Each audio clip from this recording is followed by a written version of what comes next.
Once in a while I get people that really, or that claim they don't believe in evolution. And my response generally is, why not? Really, why not? You guys believe 20 billion years ago there was a big bang where nothing exploded and produced everything.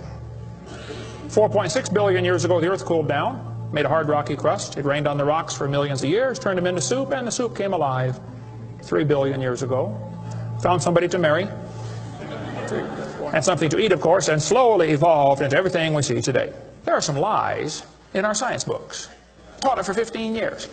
Even though I'm not teaching it anymore, I still like to study. It's so many neat things to learn. And we're going to cover some of that tonight. I'm not against science, I'm not against schools, I'm not against teachers, because most of them don't know what they believe. You have to tell them. They teach the kids it all started with a big bang 20 billion years ago. What exploded?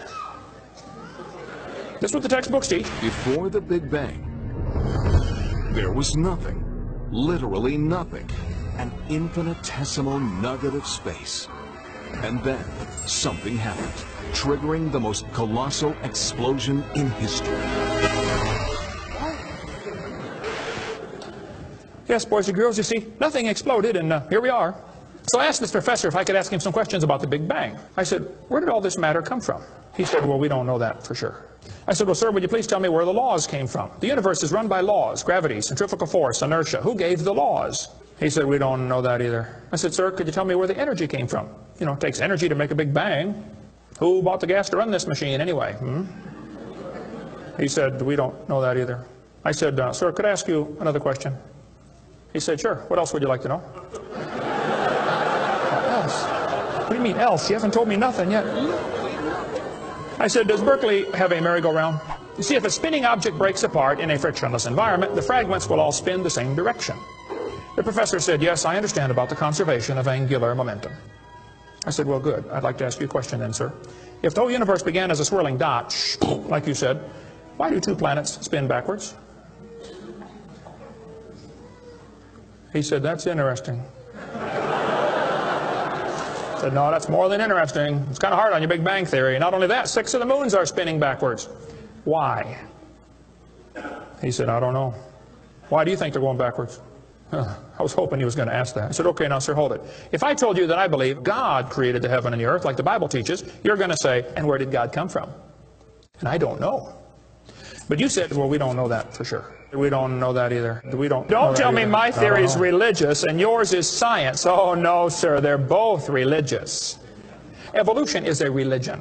You have to believe. So I asked the professor, where did the matter come from? He said, I don't know. So basically, I believe in the beginning God, and you believe in the beginning dirt. One professor was getting kind of upset about this time. He said, Mr. Hovind, there are hundreds of varieties of dogs in the world. He said, do you mean to tell me that you believe all these dogs came from 2 dogs off of Noah's Ark? You expect me to believe that? I said, sir, would you look at what you're teaching your students? You're teaching your students that all the dogs in the world came from a rock.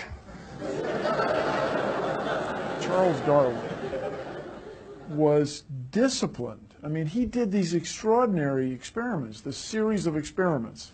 Then they're going to tell the kids, well, we have evidence for this theory. Charlie Darwin stopped off at these islands right there called the Galapagos Islands. Charlie studied the birds very carefully and said, you know what? I think all these birds had a common ancestor. I bet you're right, Charlie. It was a bird. You see 14 kinds of birds, and you conclude that birds and bananas are related. Here are these ancient dinosaur bones or fossils. They tell the kids they have evidence of evolution from fossils. I don't think so. If you find a fossil in the dirt, all you know is it died. You don't know that it had any kids. And you sure don't know that it had different kids. You bring in a bone to the judge. Judge, I found this bone in the dirt. This is the ancestor of all the humans today. They would laugh at you. You don't know that that's the ancestor of anybody. And why on earth would you think a bone in the dirt can do something animals today cannot do? Let's see, boys and girls, you have 2 bones in your wrist, radius and ulna.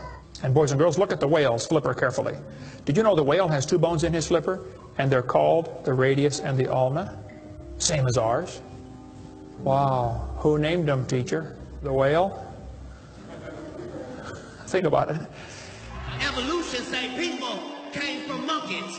And the question is, why is there still monkeys? Is these the retarded monkeys?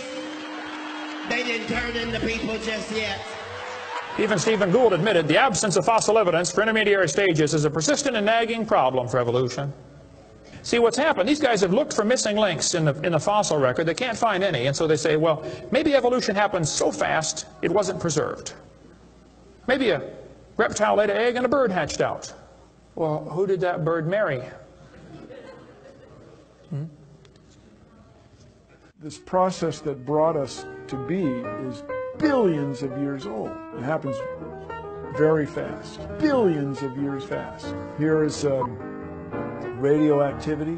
We're going to tell the kids in the late 1940s they invented carbon dating. We're going to explain a little bit about radiometric dating and how it's supposed to work, and then show you that it does not work, okay? It sounds good, but there are some assumptions that mess everything up. If we had walked into a room and found a candle burning on the table, and I asked you the question, when was it lit? You say, I don't know, Mr. Hovind, it was burning when I got here. Okay, well then let's do some empirical science. Let's measure the height of the candle. Suppose the candle is 7 inches tall. Who can tell me when it was lit? Okay, nobody. Let's do some more empirical science. Let's measure the rate of burn. Suppose we determine it's burning an inch an hour. When was it lit? You're going to have a hard time telling me unless you're willing to make some assumptions. You find a fossil in the dirt, you can measure how much C14 is in it.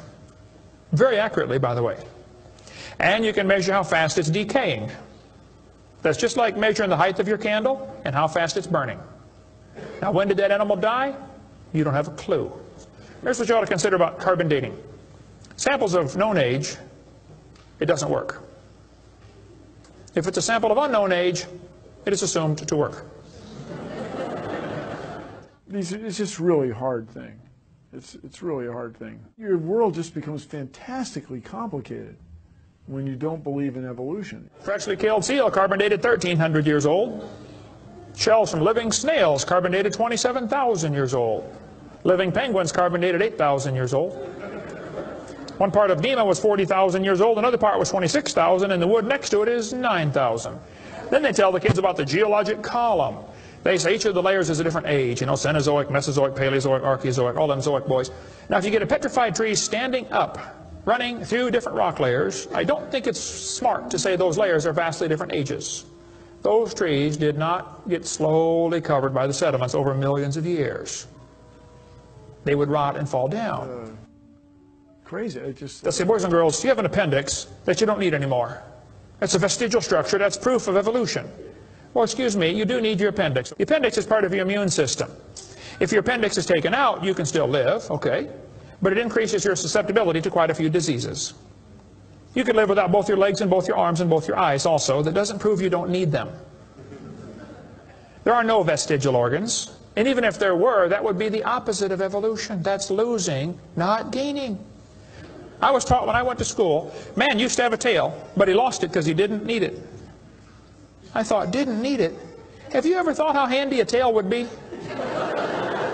Have you ever come to the door with 2 sacks of groceries? Wouldn't that be nice, man? Be able to grab that door and walk right around and get in? Lost it because we didn't need it. Man, you could drive the car and tune the radio knob and hold the Coke at the same time.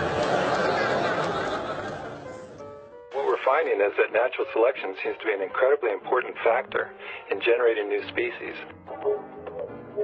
Natural selection, the key evolutionary mechanism Darwin identified. The bad designs get eaten by the good ones, and so all you have is good ones. Why is there still monkeys? Natural selection doesn't cause any evolution. It makes sure the bad ones don't survive, but it's not going to change it to something else. That's what evolution is.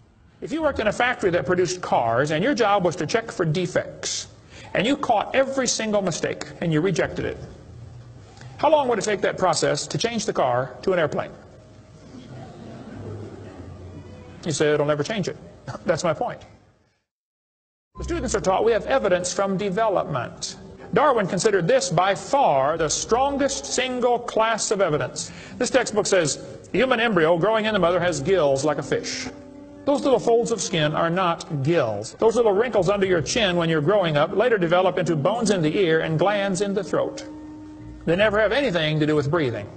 I've seen folks that have 5 or 6 chins and they can't breathe through any of them but the top one. Those are not gill slits. Ernst Haeckel, though, said the turning point in his thinking was when he read Darwin's book. He made huge charts of his posters of his drawings of these embryos and traveled all over Germany and just about by himself converted the Germans to believing in evolution. Haeckel took a drawing of a dog and a human embryo and he changed them to make them look exactly alike. On top are Haeckel's fake drawings. Underneath are actual photographs of what he claimed he was drawing a picture of. Now either he's a lousy artist or he's a liar. Well, it turns out he's a liar. He was convicted of fraud by his own university, proven to be a fraud. But guess what? Haeckel's fake drawings are still used in textbooks in your state right now. It's only been proven wrong 125 years ago. I know it takes a while to get textbooks up to date, but that ought to be plenty of time. Adolf Hitler said, "You let me control the textbooks, I'll control the state." Watch this sentence here carefully. Some kid's doing this for homework tonight. Boys and girls, do you think humans are still evolving? Now what kind of question is that? Doesn't that question assume that evolution has happened? What if a kid doesn't believe in evolution? How's he supposed to do his homework tonight? That question does not teach him how to think critically. That teaches him what to think, not how to think. And when the kid gets done with this course, he's going to think he knows how to think. But he doesn't. He knows how to be told what to think. Brainwashing at taxpayer expense. They want to use my tax dollars to teach that to your kids in our schools. If you want to deny evolution, that's fine. But don't make your kids do it, because we need them. And that's where the problem comes in. Okay? If you want to believe in the Big Bang, just enjoy yourself, but keep your religion at home. The Russian atheist astronomer came to America and spoke at one of the universities, and he said, started off his speech, he said, folks, either there is a God or there isn't.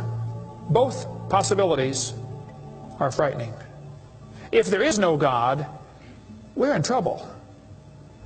We're hurtling through space around the sun right now at 66,000 miles an hour, and nobody's in charge. That's a scary thought. But if God made the world, He owns it. That means He makes the rules. You see, if there is a God, we better find out who He is, and find out what He wants, and do what He says. Malcolm Muggeridge said, I am convinced the theory of evolution, especially the extent to which it's been applied, will be one of the great jokes in the history books of the future.